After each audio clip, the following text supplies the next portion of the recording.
নমস্কাৰ মৰমৰ ছাত্ৰ ছাত্ৰীসকল আজি মই এই ভিডিঅ'টোত তোমালোকৰ বাবে এটা চেপ্টাৰ লৈ আহিছোঁ ক্লাছ 10ৰ ইংলিছৰ নেলছন মেণ্ডেলা চেপ্টাৰ 2 হয় এইটো আৰু তোমালোকে চেপ্টাৰটোৰ বিষয়ে শুনাৰ আগত টেক্সট বুকখন ৰেডি কৰি লৈছা বুলি মই আশা কৰিছোঁ গতিকে আহাচোন পলম নকৰি আমি চেপ্টাৰটোৰ ফালে আগবাঢ়োঁ নেলছন মেণ্ডেলাক তোমালোকে এই চেপ্টাৰটো পঢ়াৰ আগতেই হয়তো তেওঁক চিনি পোৱা তেওঁৰ বিষয়ে পঢ়িছা তেওঁ দক্ষিণ আফ্ৰিকাৰ প্ৰথম ডেম'ক্ৰেটিক প্ৰেছিডেণ্ট আছিল বুলি আমি ক'ব পাৰোঁ গণতান্ত্ৰিকভাৱে নিৰ্বাচন কৰা প্ৰথম যিখন চৰকাৰ আছিল সেই চৰকাৰৰ তেওঁ প্ৰথম ৰাষ্ট্ৰপতি আছিল আৰু তেওঁ এজন ফ্ৰীডম ফাইটাৰ আছিল ফ্ৰীডম ফাইটাৰ মানে তাত যিটো এপাৰ্থেইড ছিষ্টেম আছিল যিটো ছিষ্টেমৰ জৰিয়তে মানুহক বৰ্ণৰ ভিত্তিত ভাগ কৰা হৈছিল বা যিখিনি কৃষ্ণাংগসকল আছিল যিখিনি ক'লা চামৰাৰ মানুহ বুলি আমি ক'ব পাৰোঁ তেওঁলোকক যথেষ্ট বৰ্ণ বৈষম্যৰ তেওঁলোক সন্মুখীন হৈছিলে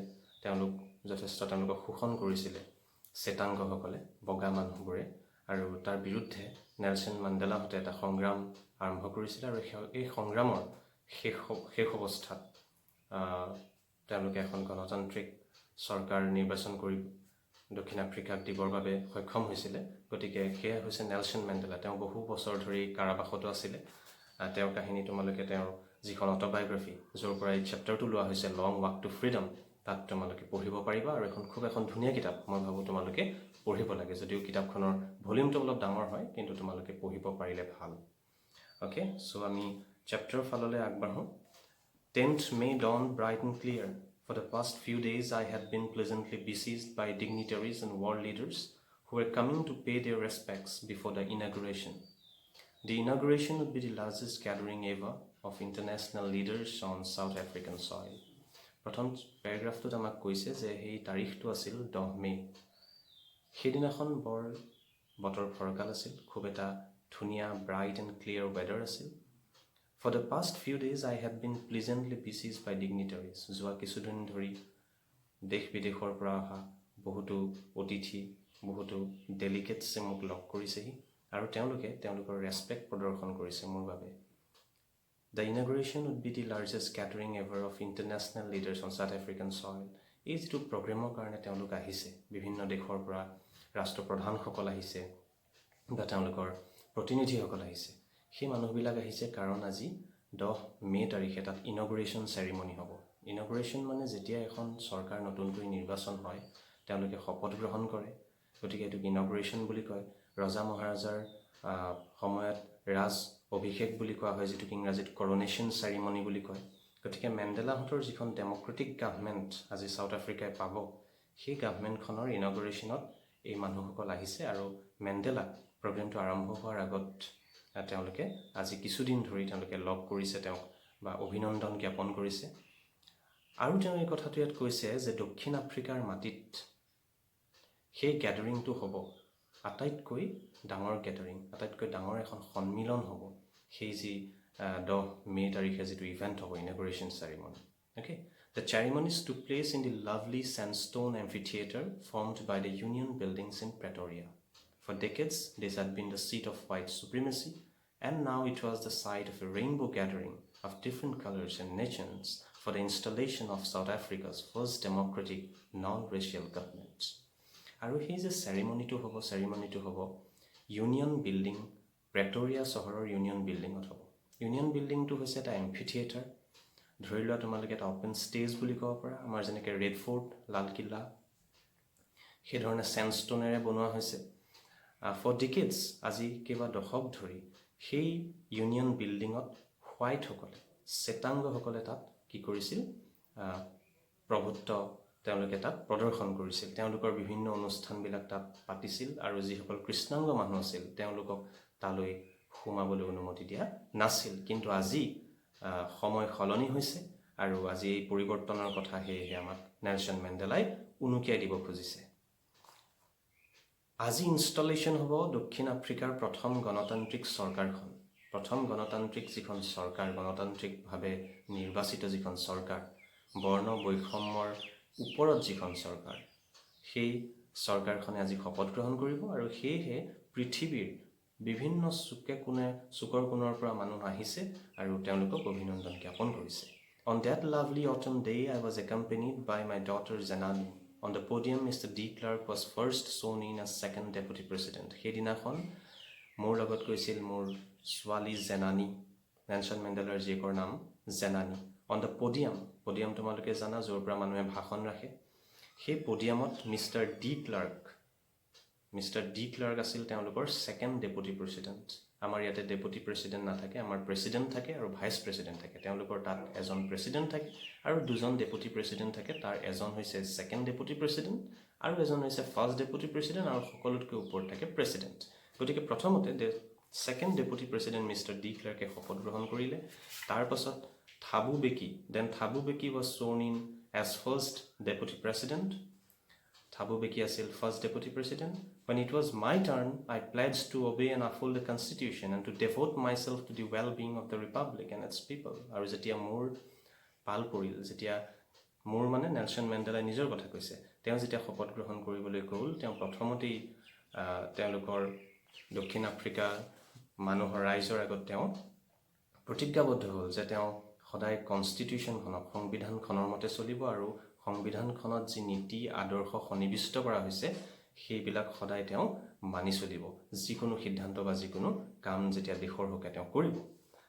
to the assemble guest and ৱাচিং ৱৰ্ল্ড, আৰু সেই সময়ত তাত মই ইতিমধ্যে কৈছোঁৱেই বিভিন্ন ঠাইৰ পৰা অহা অতিথি তাত আছে, বহি আছে সেই প্ৰগ্ৰেমটোত, আৰু বহু মানুহ, বহু নিযুত মানুহে টিভিত চাই আছে। তেওঁলোকক উদ্দেশ্যি মেণ্ডেলাই কিছু কথা ৰাখিলে। Today all of us do by our presence here confer glory and hope to newborn liberty.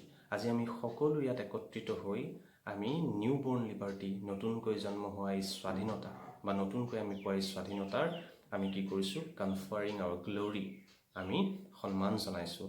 Out of the experience of an extraordinary human disaster that lasted too long must be born a society of which all humanity will be proud. ইমান দিনৰ বৰ্বৰতাৰ অন্তত, শোষণৰ অন্তত এনেকুৱা এখন সমাজৰ আজি জন্ম হৈছে, যিখন সমাজক লৈ হয়তো সকলো মানৱ সমাজে আজি গৰ্বিত। We who were outlaws not so long ago have today been given the rare privilege to be host to the nations of the world on our own soil. কিছুদিনৰ আগলৈকে আমি বন্দী হৈ আছিলোঁ, আমাক একাষৰীয়া কৰি থোৱা হৈছিল নিজৰ দেশতে, আৰু আজি আমি পৃথিৱীৰ বিভিন্ন দিশৰ পৰা অহা, বিভিন্ন ঠাইৰ পৰা অহা অতিথিসকলক আপ্যায়ন কৰাৰ সুযোগ পাইছোঁ, তাতো ক'ত, আজি আমাৰ নিজৰ জন্মস্থানত। We thank all of our distinguished international guests for having come to take possession with the people of our country of what is, after all, a common victory for justice, for peace, for human dignity. আৰু মোৰ অতিথিবৃন্দক মই আজি ধন্যবাদ জ্ঞাপন কৰিছোঁ। তেওঁলোকে তেওঁলোকৰ সকলো কাম কাজ এৰি আজি আমাক অভিনন্দন জনাবলৈ, শুভেচ্ছা জনাবলৈ, উৎসাহিত কৰিবলৈ আজি ইয়াত আহি আমাক দেখা দিছেহি। গতিকে তেওঁলোকক মই ধন্যবাদ দিছোঁ, কাৰণ তেওঁলোকে আজি ন্যায়ৰ যি জয় হৈছে, শান্তিৰ যি জয় হৈছে, হিউমেন ডিগনিটি, মানৱ মৰ্যাদাৰ যি জয় হৈছে, তাত আজি তেওঁলোকে অংশগ্ৰহণ কৰিবলৈ আহিছে। We have at last achieved our political emancipation. Emancipation মানে ফ্ৰীডম। আজি আমি ৰাজনৈতিকভাৱে স্বাধীনতা লাভ কৰিলোঁ। We pledge ourselves to liberate all our people from the continuing bondage of poverty, deprivation, suffering, gender and other discrimination. আৰু আমি এই মঞ্চৰ পৰা আজি প্ৰতিজ্ঞাবদ্ধ যে আমি আমাৰ ৰাইজক দৰিদ্ৰতাৰ পৰা, যিকোনো ধৰণৰ ছাফাৰিঙৰ পৰা, আৰু ডিপ্ৰাইভেশ্যন, জেণ্ডাৰ ডিছক্ৰিমিনেশ্যন, যেনেকৈ লিংগ বৈষম্যতা আছে, যি বৈষম্যতাই নহওক সেই সকলোবোৰ নোহোৱা কৰিবলৈ আমি চেষ্টা কৰিম। আৰু এই মঞ্চৰ পৰা আমি ৰাইজৰ ওচৰত আজি প্ৰতিজ্ঞাবদ্ধ। Never, never and never again shall it be that this beautiful land will again experience the oppression of one by another. এই পৃথিৱীত আৰু এই দেশত, এই মাটিত কোনোদিন আৰু এজন মানুহ যাতে আনজনৰ শোষণৰ বলি নহয়, তাৰ প্ৰতি আমি কাম কৰি যাব লাগিব। The sun shall never set on so glorious a human achievement. আৰু আমাৰ এই যি হিউমেন এচিভমেণ্ট, এই যি কৃতিত্ব আমি অৰ্জন কৰিছোঁ, ইয়াত কেতিয়াও জৱনিকা নপৰে, বা ইয়াত সূৰ্য যেনেকৈ কেতিয়াও অস্ত নাযায়। ইয়াত যি সূৰ্য আজি নতুন উদয় হৈছে, যেনেকৈ ব্ৰিটিছসকলে তোমালোকে জানা এটা কথা কৈছিলে, the sun never sets in British empire. তাৰমানে ব্ৰিটিছবিলাকে পৃথিৱীৰ সকলো দেশতে প্ৰায় কি কৰিছিলে, তেওঁলোকে শাসন কৰিছিলে। সেয়েহে তেওঁলোক নৰ্দাৰ্ণ হেমিস্ফিয়াৰতো আছিলে, আৰু চাউথাৰ্ণ হেমিস্ফিয়াৰতো আছিলে। গতিকে তেওঁলোকে শাসন কৰা এখন দেশত যদি ৰাতি হৈছে, এখনত কিন্তু দিন হৈ আছে। সেইকাৰণে তেওঁলোকে কৈছিলে যে সূৰ্য কেতিয়াও ব্ৰিটিছ সাম্ৰাজ্যত অস্ত নাযায়। গতিকে মেণ্ডেলাই আজি কৈছে যে তেওঁলোকৰ এই যি হিউমেন এচিভমেণ্ট, তাতো কেতিয়াও the sun will never set, let freedom reign, ইয়াত মাত্ৰ স্বাধীনতাই ৰাজত্ব কৰিব। Freedom reign, God bless Africa, ভগৱানে আফ্ৰিকাৰ মংগল কৰক। ধন্যবাদ ছাত্ৰ ছাত্ৰীসকল। মই আজি নেলছন মেণ্ডেলা চেপ্টাৰটো তোমালোকে জানা অলপ দীঘলীয়া চেপ্টাৰ, গতিকে ভিডিঅ'বোৰ বৰ দীঘলীয়া যাতে নহওক, তোমালোকে যাতে চাইও আমনি নোপোৱা, পটকৈ বুজিব পাৰা, সেইকাৰণে মই ছুটিকৈ বনাইছোঁ। আৰু এইটো ফাৰ্ষ্ট পাৰ্ট। যদি তোমালোকক ছেকেণ্ড আৰু থাৰ্ড পাৰ্টটো লাগে, মই 3টা পাৰ্টত বনোৱাৰ কথা ভাবিছোঁ। তোমালোকে মোক কমেণ্ট কৰিবা, আৰু যদি কিবা নুবুজা তেতিয়াহ'লেও কমেণ্ট বক্সত তোমালোকে মোক সুধিব পাৰিবা। ধন্যবাদ।